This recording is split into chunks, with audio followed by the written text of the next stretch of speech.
బుద్ధ పూర్ణిమ సందర్భంగా సికింద్రాబాద్లోని మహాబుద్ధ విహార్ను సందర్శించారు సీఎం రేవంత్ రెడ్డి. ప్రస్తుతం సీఎం మాట్లాడుతున్నారు. లైవ్ చూద్దాం.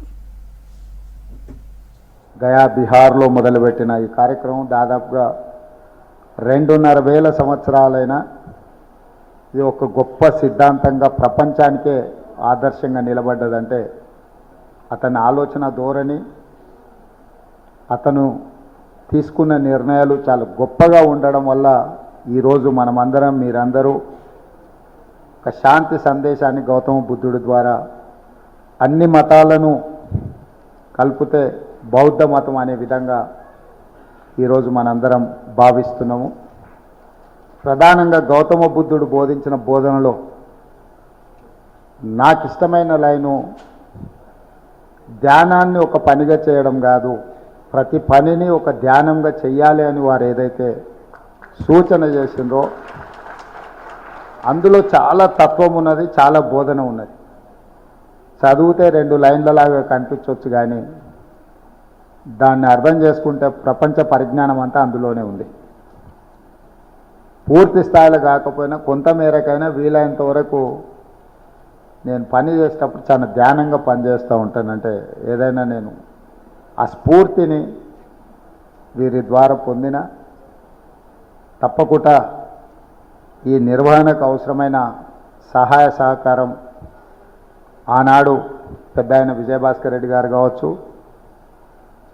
తర్వాత చంద్రబాబు నాయుడు గారు కావచ్చు, మీకు ఏ రకమైన భూ కేటాయింపు కానీ నిర్మాణం కోసం కానీ నిర్వహణ కోసం సహకరించారో ఈనాడు తెలంగాణ రాష్ట్ర ప్రభుత్వం కూడా అదేవిధంగా మీకు సంపూర్ణమైన సహకారాన్ని అందిస్తుందని చెప్పి ధ్యాన మందిరం కోసం కొంత ఆర్థిక మద్దతు అడిగిండ్రు. తప్పకుండా రాష్ట్ర ప్రభుత్వం నుంచి స్పెషల్ డెవలప్మెంట్ ఫండ్ నుంచి మొత్తంగా రాష్ట్ర ప్రభుత్వమే భరిస్తుంది. మీరు అంచనా వేసుకొని అంచనాను ప్రభుత్వానికి ఒక ప్రతిపాదన రూపంలో పంపిస్తే ఎలక్షన్ కోడ్ అయిపోయిన వెంబడే తప్పకుండా మీకు ఆ నిధులు మంజూరు చేసే బాధ్యత మా ప్రభుత్వం తీసుకుంటుందని నేను తెలియజేస్తున్నాను. మీ ఆధ్వర్యంలో ఒక పాఠశాలను నిర్వహిస్తే బాగుంటుంది.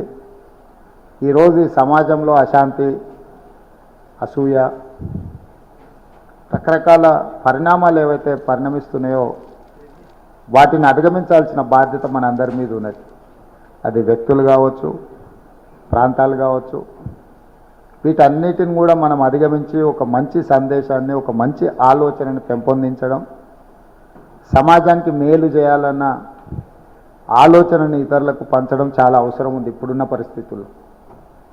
కాబట్టి ఈ రకమైన కార్యక్రమాలు మీరు ఏది చేపట్టినా మా ప్రభుత్వం వైపు నుంచి భేషజాలు లేకుండా సంపూర్ణమైన సహకారం ఉంటుంది. ఎందుకంటే ఈ రాష్ట్రానికి, దేశానికి ఇప్పుడు అవసరం, అత్యవసరం. ఎందుకంటే ఒక రకమైన పరిస్థితులు రాష్ట్రంలో, దేశంలో ఉద్వేగాన్ని పెంపొందించే విధంగా, మన మధ్యలో స్పర్ధలు పెంచే విధంగా వాతావరణమే కలుషితమవుతున్నది.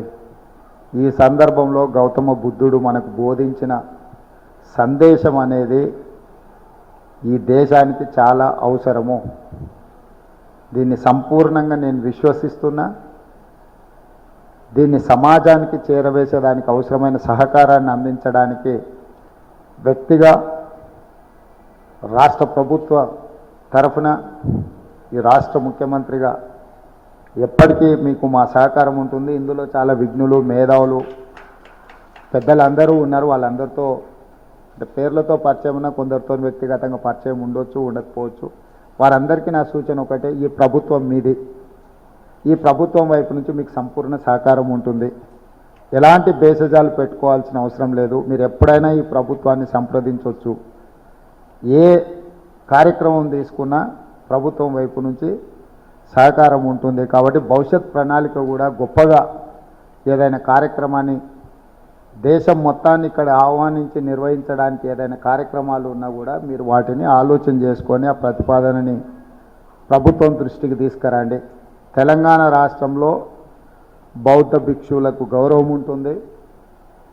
మహాబోధి బుద్ధ మీ ఆర్గనైజేషన్ పరంగా తీసుకునే కార్యక్రమానికి సహకారం ఉంటుందనే సందేశాన్ని మీరు ప్రపంచానికి ఇవ్వండి, అందరిని ఆహ్వానించండి. ఈ ఆలోచన పెంపొందించే విధంగా ముందుకు తీసుకెళ్ళడానికి మీరు కార్యాచరణ తీసుకోండి, మా ప్రభుత్వం వైపు నుంచి సహకారం ఉంటుందని తెలియజేస్తూ మీ అందరి దగ్గర సెలవు తీసుకుంటున్నా. ధన్యవాదాలు.